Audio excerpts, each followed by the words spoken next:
baka matanaw ninyo ang tunay na kalagayan ko.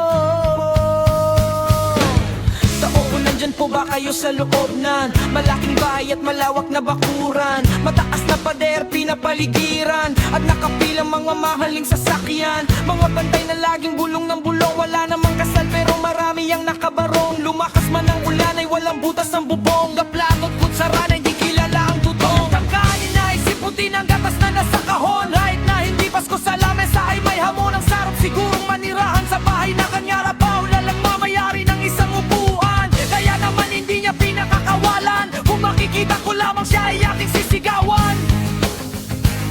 Yeah!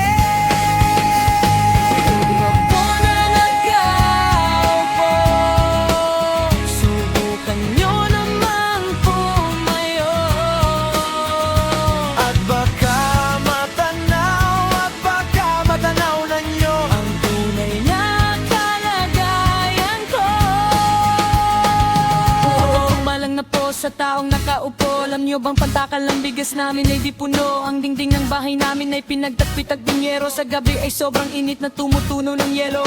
Nangako lang tubig sa lumang takuring uling-uling. Gamit lang atong nainanod lamang sa estero na nagsisilbing kusina sa umagay aming banyo.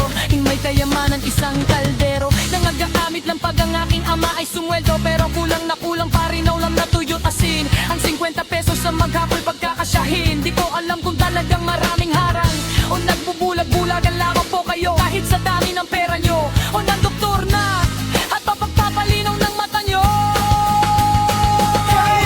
Huwag kang masyadong halata.